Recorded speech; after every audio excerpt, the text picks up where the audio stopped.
My name is Pieter Grummel. This is Perception, and with me our founder and co-hosts are Katlego Tshimologolebethe, architect.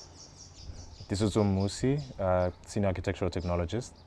Candidate, senior architectural technologist. Okay, let's just go through our titles. Like you said, candidate, where do you work? Osman Lang, architects and planners. Okay, and what do you do for a living there? Just like draw pictures?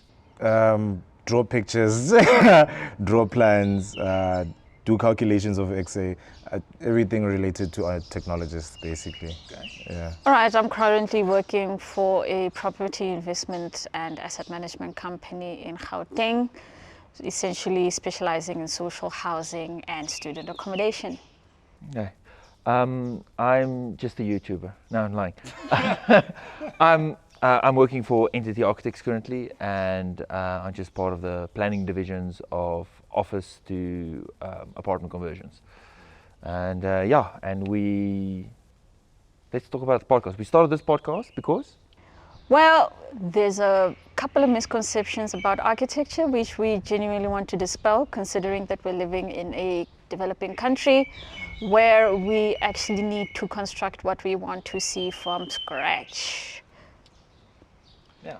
The other point would just be basically discussing the concept or the realm of architecture itself to the public eye, as well as the professionals themselves, just to understand and learn and develop and actually build up knowledge throughout, a larger context for what the field is. It's not just buildings, it's not just construction drawings and all that stuff, but yeah. Yeah, and today we sit at the place we all studied at Tshwane University of Technology, the Architectural Department, Building 11. Yes. Yes. Courtyard. The courtyard, yes. Yes. Yes, in the background we have some fourth year projects from a few years ago. And this is a building designed by our former lecturer and HOD, late Errol Peters. And the drawings and construction was done by his son, Arno. Yes. Yes. Shout out to Arno, wherever you are. Yeah, is he not in the Netherlands? He's New Zealand. New Zealand. Yes, I have an interview scheduled with him later this year. That's pretty cool, bro. We're doing a documentary on the building. Oh, Yeah. nice one.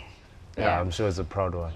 Well, actually, the Louvres that we don't see here currently, the building was designed that it was like a third or fourth year project that the Louvres needed to be shifted around because there wasn't enough Louvres bought, but there was never supposed to be enough, just enough so that a third year project can start planning on how shading can affect the temperature of the building each year.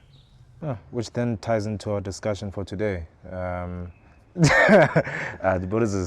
building environment and climate change.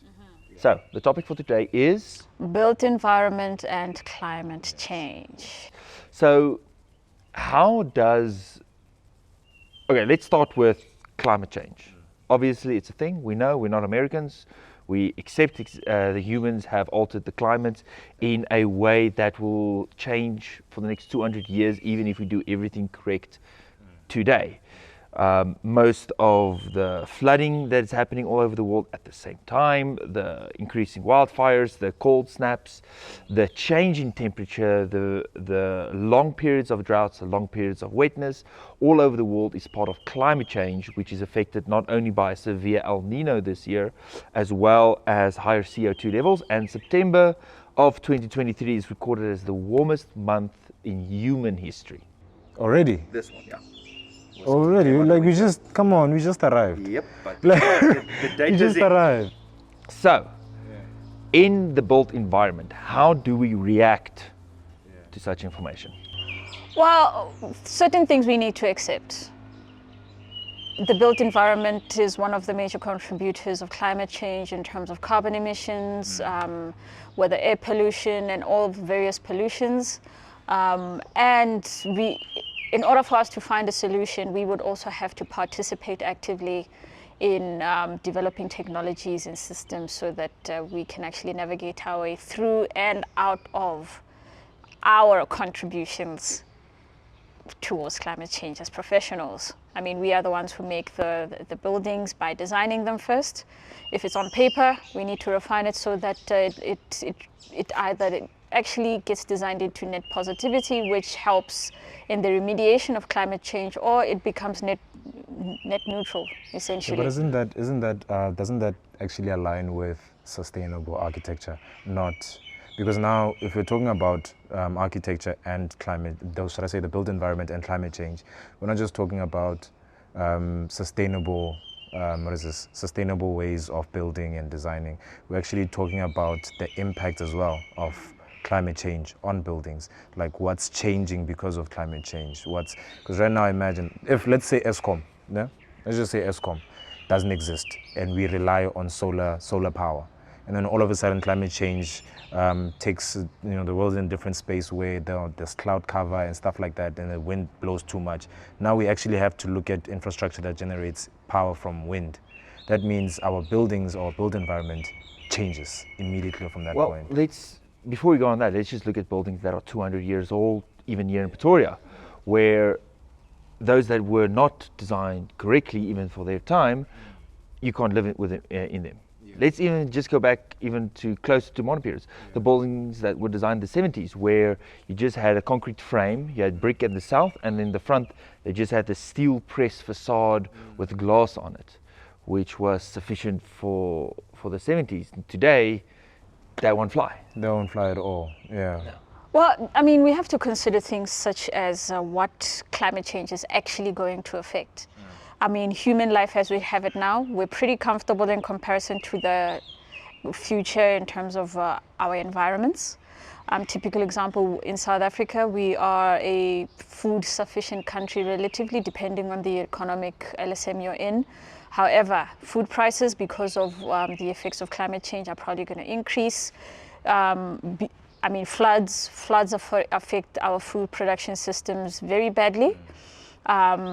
Which also affects the built environment, because the human beings who live in the environment need to eat. Basics. Water. If you're having water rocking up in the wrong places at the wrong time, it means it's not in your taps at the right time. Yeah. So it's those things that come full circle in terms of analysis and how buildings actually can help either remediate or even just building contribution. Yeah. Typical city flooding. Yeah. City flooding, is it really flooding where we are saying that we didn't expect the water to be there, or is it because we are not managing the water correctly? Properly, yeah. Well, you see, that is an interesting point. So if we look at Centurion, just south of here, which everybody expects yearly floods there, but Pretoria was a flood zone up until 1922 when the Arpies Channel was built. Pretoria was a swamp, so we would have had annual risings in Church Plain. So after they built that, when we say the problem wasn't in the CBD anymore, because you don't manage a flood by eliminating it, you push it downstream. So downstream from the Arpies Channel, there's actually quite a lot of erosion. So although we managed it in a populated area, downstream we've caused a different environmental issue, which caused unnatural amount of erosion, which is not a good or a bad thing, depends on how we see it and how many trees we plant and. So meaning from this point, what I'm getting from you is that it's like this conversation is vice versa. It goes both ways, where climate change impacts how we do things, and as well as us, we impact how climate change but how the climate will change. Yes. Yeah. Yes. Our reaction to it is important. Is important, yeah. Because now, from what you're saying, is that if we have literally drained a whole area CBD from the swamp that you're talking about, now where's that water? You just said now there's other locations that are eroded, but what were they like before that happened? Now is that we changed the environment. Yeah. Instead of a smooth, give you an example. Instead of a smooth slope to the river edge, which a lot of animals that graze could be used, it's now a sharp embankment. So there's only specific pathways that cattle can go, and that amount of cattle every day drinking water has a different effect on just using a single path. Yeah.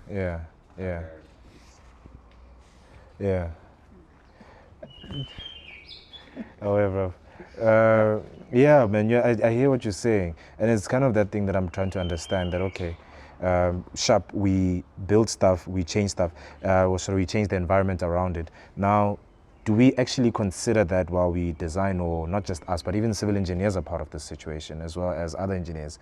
Do we also consider these things that, okay, once we take away this thing, this is going to happen here, you know? Well, in some cases, the time cost and project factor actually have to limit us in terms of what we can actually analyze. Typical example, if you are having a broader scope beyond your site requiring attention, you need to put money to that, right? And who wants to foot a bill which can be footed by somebody else? It's a bit of a catch-22 situation. If you want a study done about the effects of the job outside of your perimeter, you have to pay for it. And nobody's going to pay you back for it, except now you might be robbing future generations of an opportunity to having done something. So it's yeah, it's a bit of a difficult. Because you're right. Imagine I'm getting paid, or a particular company is getting paid for a particular thing, and that thing affects something else. They're probably not going to care that much about it unless the government decides to step in and say, hey, regardless of what you're charging, regardless of anything, we need you. It's like what the US does with some of their oil companies and stuff. Is it oil company? What is this? Plastic. Is it plastic? It's plastic. The ones who manufacture plastic, where they say, is it also oil companies? Because the plastic guys used to release these small pebbles that will get stuck on the riverbanks. Pellets, yeah. Yeah, the pellets. So now they started saying, listen, we understand that, you're doing things from this scope, but what you're also doing on the other side, you have to fix. You understand?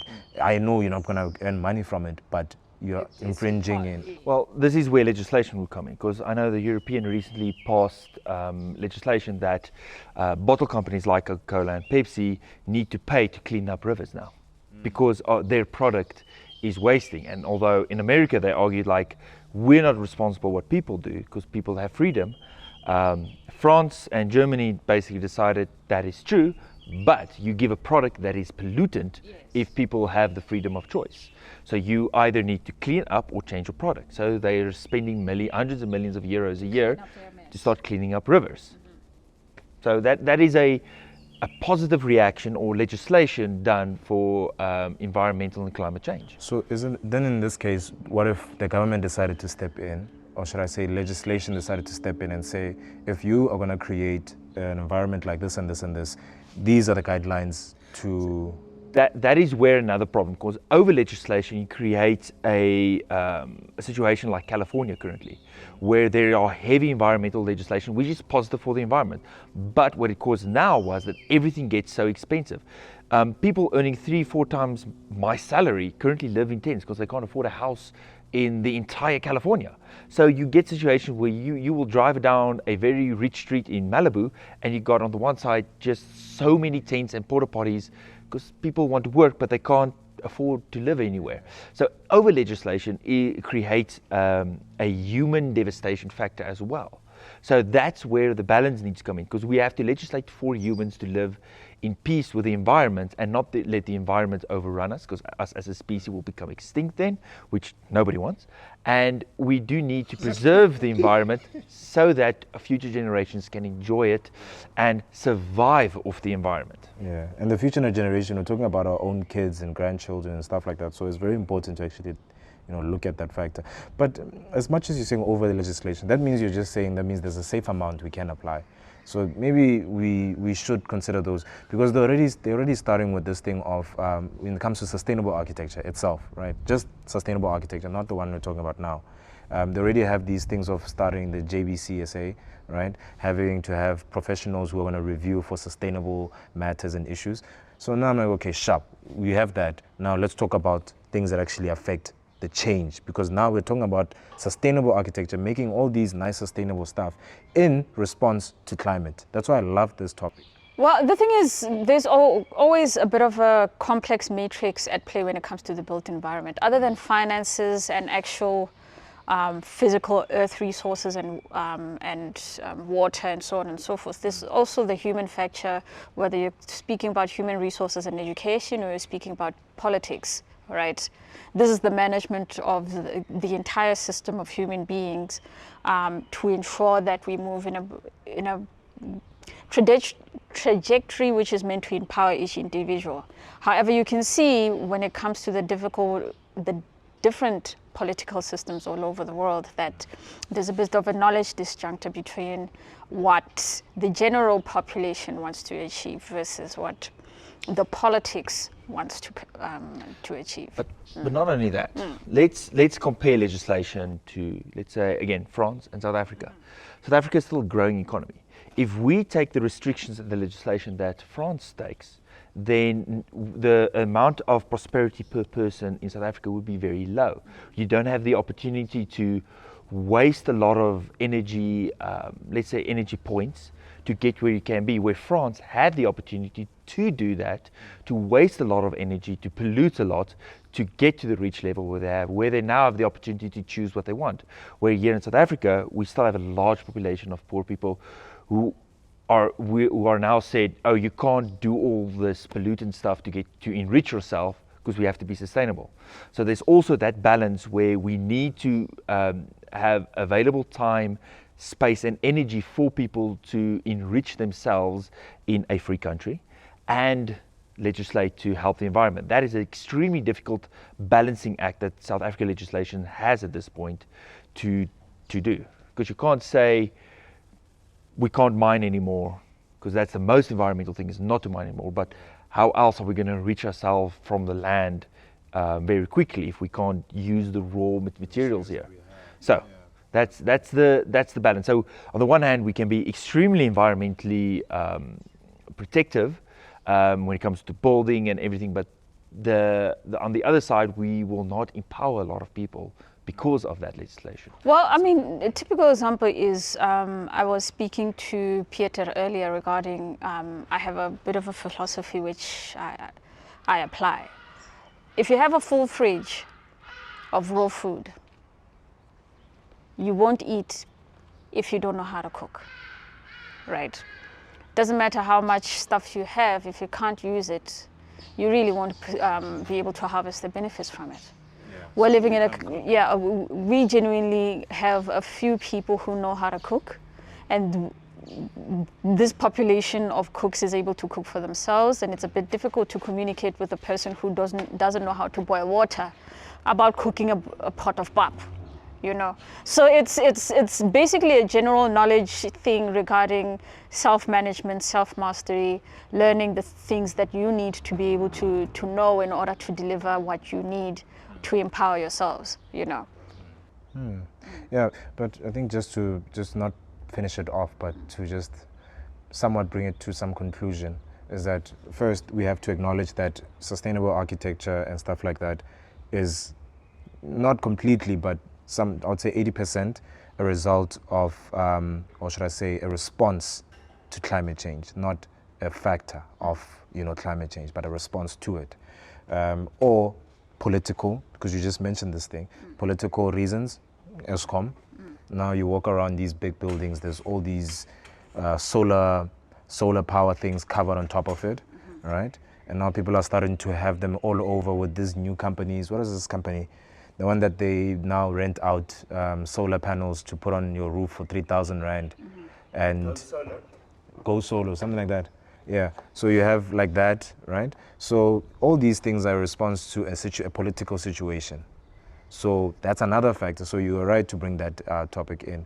But now the conversation that we are actually arguing with is the fact that we are trying to get down to the point of the built environment impacting climate change and the other way around. And the issue is, are we actually building in a much more, conservative or productive, but there's few buildings like that where you walk into the building and you already feel free, you feel like a part of nature. You understand what I'm saying? So meaning you haven't disrupted the process of But my question is, should every building feel like that and lose all the architectural history we have achieved now? Or should a select few of them be? Or should we design something again in the medium where something is extremely environmental but not 100% net zero? When you're talking about something around biophilic architecture in this case, because when you say built environment, we're talking about the whole everything, like every single thing. We're talking about architecture, then we can talk about biophilic. Now we if we become specific on what we are talking about, biophilic architecture, where the environment is intended to actually be green and actually embrace nature, right? I personally would say, yes, let's do it everywhere, but I know that not everyone has the money for it. So if there's no money for it, then... But here's the thing. For me, it's less about money and more about knowledge, right? Considering that within the past 50 years, I mean, I'm talking about my grandmother's generation, which was producing self-sustainable food systems in villages where they were living at a much more green level than we are now. Their local production of food fed them immediately, whereas our local importation of food is contributing more to the climate change situation, simply because we have focused ourselves in the cities, and in terms of access to food, our cities have to import, right? And this is a disruption that happened within the last 50 years, right? So that means you agree with the whole thing of having urban farms? Well, it's not even just urban farms. I mean, typical example, Bill Mollison, who's one of the pioneers of permaculture, has designed an estate in the US, we'll supply the link, where it's a food forest estate, and the architecture is actually permaculture friendly and passive house friendly, and in that system you're having a net positive production of food where they're able to sell what their surplus resources. I look at that and I'm thinking, okay, that was happening a couple of years ago, except because of the economic situations being sort of manipulated in a particular direction, we focused it where farmers are outside the city and producing food, and we are buying and importing.